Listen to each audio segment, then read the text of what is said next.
Real or fake flowers? Which do you prefer using in your jelly prints? Let's take a look at how they compare and differ in this video. But I want to know from you, which do you like better? So, before we get into the video, let's rewind a little bit here. Go back to the beginning. So, I went out and I looked for some real plants, some flowers on one of my walks, and I knew I wanted to try my real flowers, but then I also picked up these fake flowers from Dollar Tree that had really nice floral designs to them. I have these Amsterdam Expert acrylic paints I haven't used yet, so I wanted to try those. First, we're going to start with the real flowers. I'm starting with this King's Blue. It's a really pretty bright blue, almost like a pretty blue sky. I'd clipped these flowers from a bouquet my husband got me, and I thought the designs on these were really neat. So I clipped about 4 of them, and I'm just going to use it as a stamp here. If you don't press the petals down, they won't really show, so I did have to kind of go in with my fingers and press around those petals. And then I wanted to come in with a leaf design around those petals. So these are some leaves I picked up, and these are called sea hibiscus leaves. I pressed those. They're really pretty leaf design. I went on the flat side versus the stem side. I'd probably print with the other side next time. And then of course I've got some Spanish moss that I picked up on my walk, and I pressed that in. Spanish moss makes such a cool design, like really cool squigglies. After I let that paint dry, I came in with some alizarin crimson and some titanium white, and I'm mixing those together with my 2-inch brayer. I'm going to mix my pink all around the flowers on the petal side and on the leaves, and I'm just leaving the centers open so I can come in with some yellow.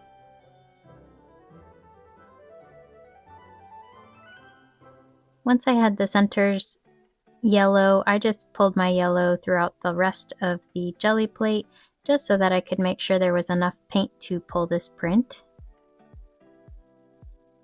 The paper that I'm using is my Hammermill 32-pound copy paper. Nice and bright white. And I'm going to let this print dry on the paper here and then remove all of those layers.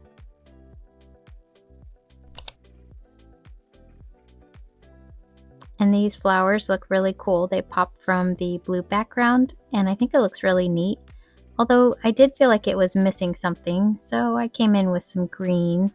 And I'm going to add another layer with some leaves this time. These leaves are called silk oak leaves.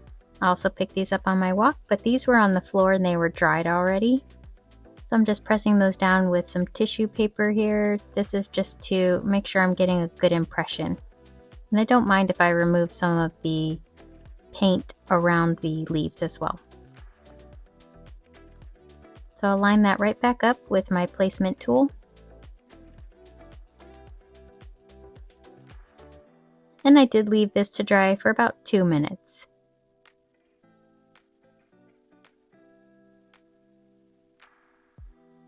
And this looks much better to me. It had more interest, and the flowers were getting a little bit lost at this point. So I decided, well, what's one more layer? I went in with my Mars Black, and this time I'm just gonna put the whole layer of black down and take my little flowers, take all of the ones that I had clipped and lay them out on the background here.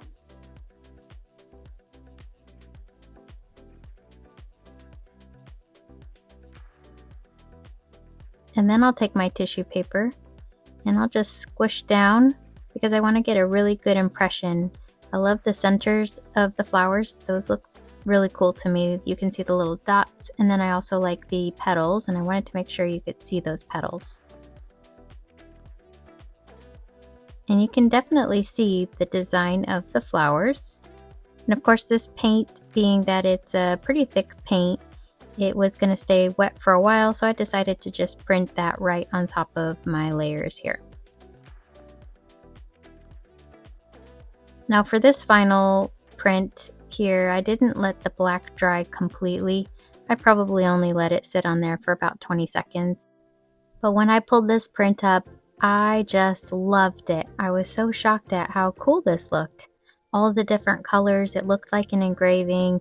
So I knew I wanted to try this with my fake flowers. So let's give the fake flowers a chance. I wasn't actually expecting too much out of them. I wanted to make the blue a little bit darker. I was trying to make a little bit of a purpley color. Just mixed a little bit of my alizarin crimson in with the blue.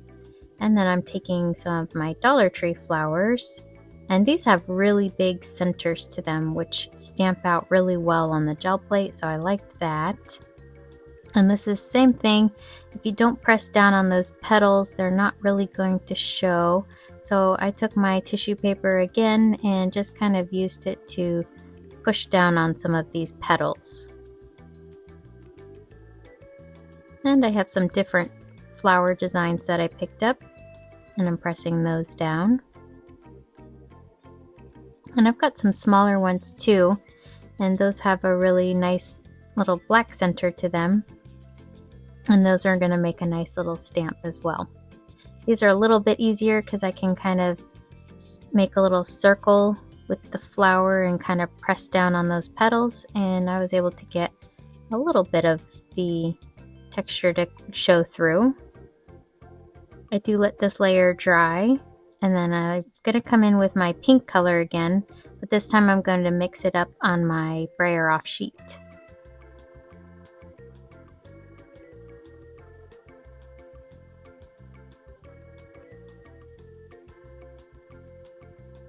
Since I knew I was going to be covering up this background layer, I just decided to leave some areas open with the yellow, but I wasn't being too careful on making sure it was the centers.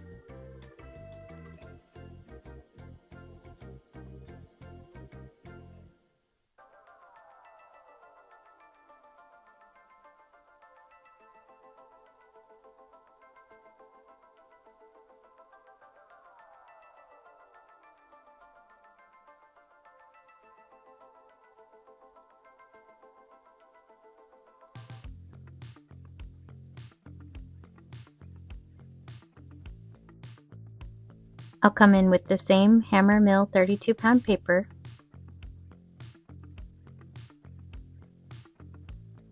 And I do let this layer dry.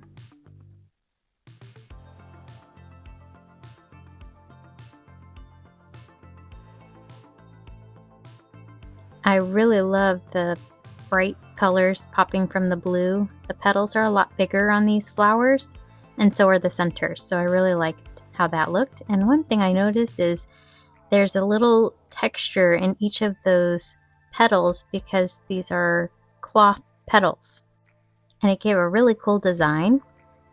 Next we're going to do our greenery layer. So I'm putting my green down, and I have some plastic stems that look like ferns that I cut apart.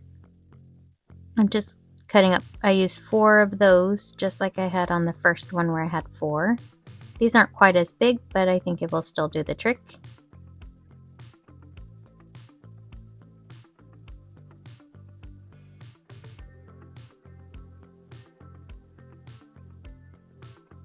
And I'll press down my tissue paper again. This time I'm trying to remove a little bit more around those greenery leaves, because I want to see more of the colorful background.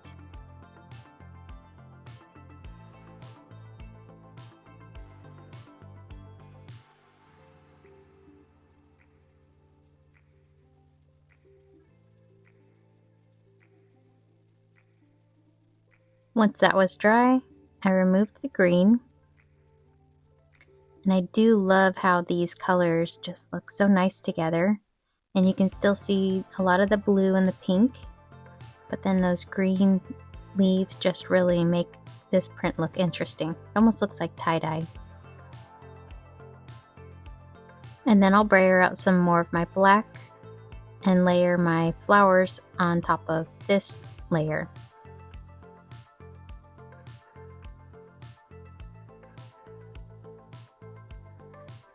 I had cut out 2 of my larger flowers, although the packs of these come with a whole lot more.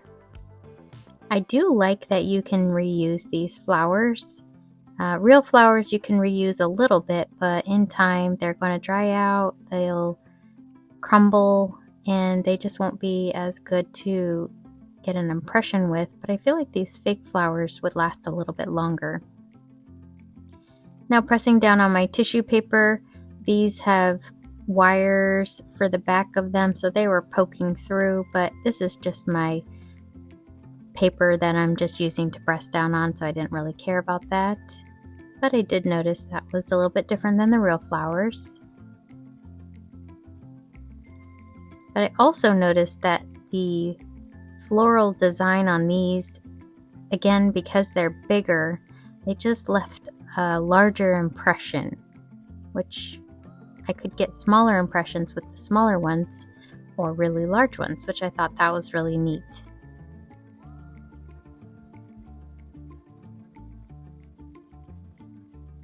And I don't let this dry very long, again, maybe just 20 seconds or so. And this print just turned out so cool. I love how the flowers look. And I feel like on this one, there's a little more depth in the way that the black pulled away from the flower petals. The first print, it was a little more of a monotone kind of look to it. And the second print was a little more dramatic to me. The flower colors were popping through a lot more. There were areas of darker black.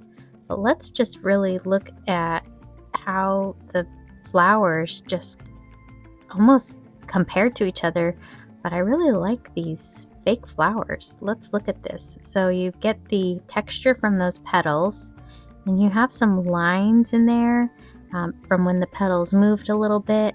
This just looks like an engraving or an etching, and I just love how this turned out. I love the center of this petal on the bottom here. And again, for the real flowers, of course I loved this. This is the first print I loved when I pulled it, but I can definitely see the difference in the smaller, finer details of the real flowers versus the fake ones. So it's your turn to be the judge. Which do you prefer, the real or the fake, and why? I think I prefer the fake in this case. I don't know why. I think because I can reuse them and the results were, to me, pretty stunning. Well, thanks for watching, and I will see you in the next video. Happy crafting, y'all.